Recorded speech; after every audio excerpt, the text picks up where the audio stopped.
Welcome to another edition of Maritime Gateways Digital Dialogue. Today we have with us Ms. Sharmila Amin as a guest to speak on Bertling Logistics and its operations and COVID-19 scenario, how she fought out. Ms. Sharmila Amin is the South Asian Regional Managing Director of Bertling Logistics and also the chairperson of Globe Forwarding. A graduate in commerce from the University of Mumbai, Ms. Amin has also a long list of additional qualifications that include shipping management from the Indian Institute of Management, Ahmedabad, and also being a custom license holder, Mumbai. In her long career in heavy lift projects logistics, she has headed PAN projects, oil and gas for the South Asia region as part of the Panalpina Group. She has also headed CRC's projects division and NS Guzdar and Company's projects logistics division. Now, Bertling Logistics, as you might be knowing, this group is committed to freight forwarding for over 150 years, specialized into safe, effective, and timely delivery of specialized cargo. Thank you very much for joining us on this program, Digital Dialogues. Welcome to the show. Thank you, sir. Thank you, Mr. Ramprasad, for inviting me. It's an honor. And having known you for so many years, and really, the way you conduct your not only just the interviews, but also your various programs, whether it's for containers, whether it's for your break bulks, I really, in fact, people in Bombay just wait every year what's going to be new. And that's exactly what the mantra now for COVID is. What's going to be next? So we are following in your footsteps, literally, on what to do next. Thank you so much for this compliment. Let me begin by asking you a very simple question.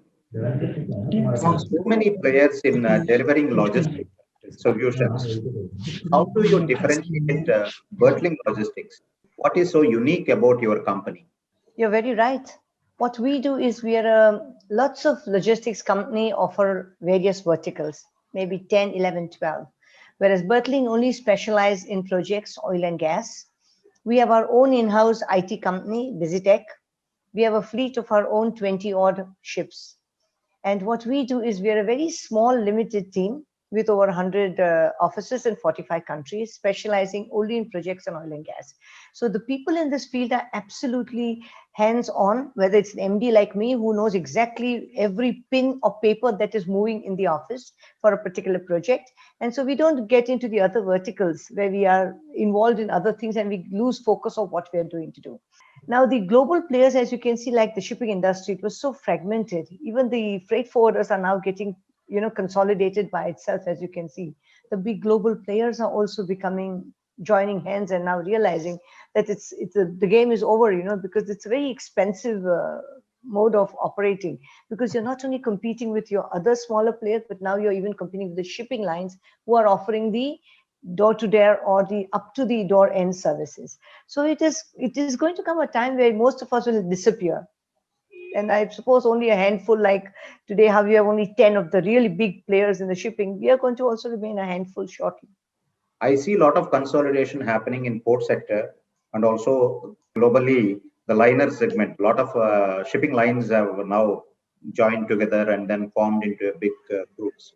So I don't see that coming in India, especially in the freight forwarding segment. What could be the reasons? See, if you look at the big business houses that are run here in India, are basically all family owned. Really, the really big players are all family owned. When we started our career, there were really big houses that were operating like Lemure, AFL, Tubash and Company, Mackinnon McKenzie called Urmila.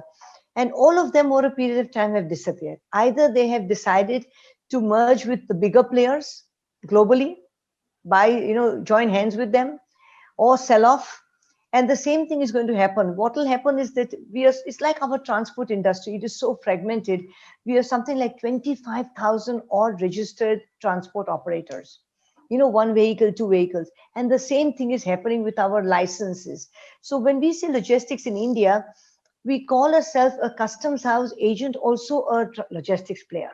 A truck owner of mechanical trailers also calls himself a logistics player, which is right. In some way, he's offering some service. But he calls himself a complete 3PL or 4PL logistics player. And the global ones are still considered as still the global logistics player, as still holding the global position of 1, 2, 3. So the problem with the smaller ones is at some point of time, they will either die down or continue. And problem with India is that they don't want service. They only look at the bottom line price. I'm sorry to be so crude, but most of the Indian companies do this. They never look at these quality service. The difference in the service with the liability issue, if a damage happens, which is not covered by these small players or consolidated players, is missing. No doubt the worst services are being done by them. I do not deny or dispute it. But they are creating a market scenario where everybody wants to run their own business. Nobody wants to say, let's join hands, or say, I specialize in only projects. Why would I want to do a shampoo or a garment, which I cannot handle? Or a pharmaceutical, which I cannot handle, which is not my core business. I may do it for a client who asks me, but for sure, I still go out and ask for services from companies in India who really are specializing in this particular field. Like I would go to even if a competitor like Agility and say, can you please handle my pharmaceutical because you all are the number one players for this? Or probably go to somebody else saying, listen, you are very, very good at the automobiles or the upstream, downstream petrochemical. But that doesn't happen to the Indian players. Somehow they find, they don't believe in sharing like we today, the shipping lines are doing, or let's say, let's share and give, or like the Japanese do. They decide, or the big EPC companies decide and ask you 3 or 4 players globally, which job would you like? So we all sit and discuss that I'm very strong in South Asia, so I'll take your project South Asia. Or I'm very good in America, so I'll handle Americas. Or I'm very good in Africa, so I'll handle them. This is probably where, we are not able to reach the global levels, barring maybe 1 or 2 companies and 1 or 2 players who are now aspired or by having bought over global companies following those global standards and trying to reach that level. I would say all cargo is in that category. We have Adani Logistics following that. You have GM Bakshi to a certain extent following that also. But barring those 2 or 3 players, you will not find this kind of level that offering all the 9 or 10 verticals in any organization. Coming to the core expertise part of it, you mentioned project logistics and oil and gas as your core activity. So how did you manage during this COVID-19 pandemic period? What was the impact on these 2 segments, especially with the economy slowing down and people are under lockdown most of the time and new projects are not seeing the light of the day? So how was it? See, already the economy was, even before the pandemic, the global economy was, we were going through turbulence. Let's put it like that. And with the COVID, it has aggravated it more. With the sudden lockdown, what has happened is it's taken us 6 months, for not doing anything. And we were already at a stage where we were going into a transition where we were expecting our GDP to cross between 9 and 10, which would have been one of the best in the world. But we really had a serious issue with actually trying to ship out cargo, because even in spite of the containers being delivered by Concor or somebody after a month, there were no officers at the port to even do your examination. There were no laborers to do your stuffing. So we really had a really tough time for the 2 months. I must say March, April was bad. In May, we were able to little bit kind of get factory stuffed and just straight rail it into the ports, and at least some of our projects we were able to service them. So for example, we are doing some projects in Malaysia, Singapore, South America, some in the CIS countries. Now, those we were able to service by documentation. Electronic media played a very, very significant role in our success of how we are able to get over treat our clients or ensure that we gave that seamless service to them, because every project cargo has timelines. And we are dealing with refineries and power transmission lines here. And we were able to release these BLs expressly. So I must say the companies that we partnered with really helped us to ensure that our BLs were released at the destination online. Maybe we had to pay a little bit extra for that, but it was worth the effort and we did manage to stay on board. Apart from the operational challenges, what the kind of impact on the business as such? I'll tell you, the project logistics business in this country, I have got the figures down somewhere. I've written it down just for everyone's knowledge. The market size for transport and logistics is close to 215 billion in 2020. Now, and which is nearly the 14% of our GDP. So we are looking at 8.27 million people being employed. And that has now come down to even, we're looking at what, a GDP of ourselves at 4 to 5. So you can imagine where we are going to go in our transport logistics. Per se, most of our projects are right now on hold because the capex expenditure that we are talking, that is required for our infra, for our power, big time capex. And that whole industry of the banks, NBFC, everything is being restructured, new stimuluses are being given. So I think most of them are on hold. But for how long?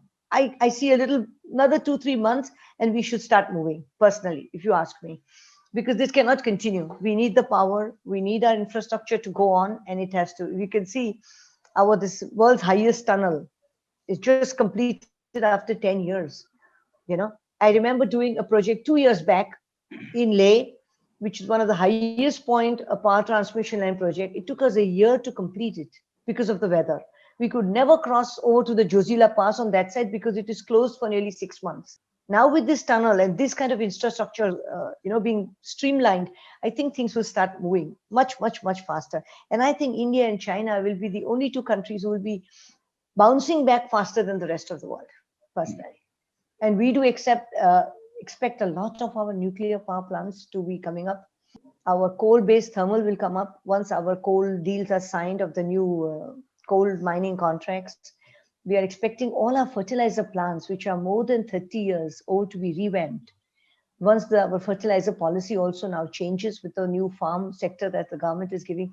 So I look at a big boom in our infra, which is our, those various port projects, our roads, bridges, access to lots of places, power, fertilizer, and power could be both thermal, solar, and nuclear. So India has a great future as far as the projects is going to concern. Oil and gas globally, till the prices of oil, which has gone as low as $22 per barrel, till this increases, it's going to be tough. But we will continue with our gas finds. So I happen to be on the board of an oil and gas company, India's first private oil and gas company. Even the COVID times, this was the only sector, believe me, which we could work. And we actually found our first gas find. It will be the first private company finding gas in India, which is called Hindustan Oil Exploration. And they really, I must say, hats off to our chairman, managing director. They really worked, and we've hit our first gas even in the COVID times. So, and gas is what we still need in this country, because that will play a more. Crude is still down, but gas maintains the same price, maybe a little bit up and down. But we are now, as you must have read recently, we will be similar lines on that also as global. Oil and gas also is great. When it comes to logistics, we complain about poor infrastructure, whether it is roads or at ports. Don't you think that things are improving, or what is your take? If I talk from the time I started my career to now, yes, it has improved, but not to the extent it should have improved. To the scale it should have improved. It has not improved that level. I remember when Nhava Sheva port was being built, we actually supplied even the lighting pole. If you see in Nhava Sheva, it is so beautiful. It has come from Germany. Even today, it stands there.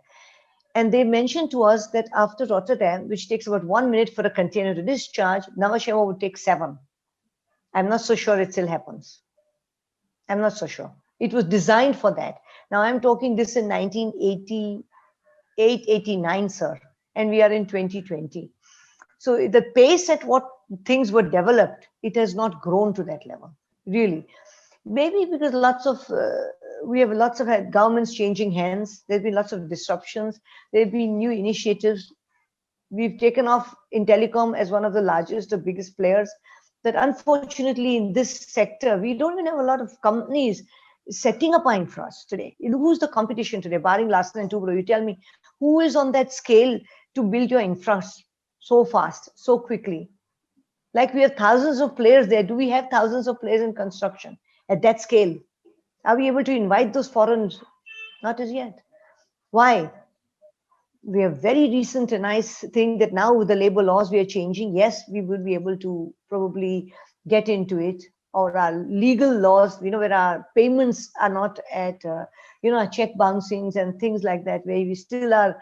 I have a case of a client not yet paid me for 10 years. a small amount of hardly 1 million.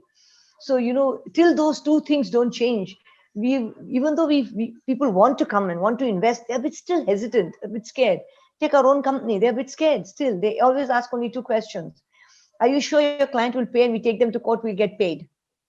The labor laws, will they change?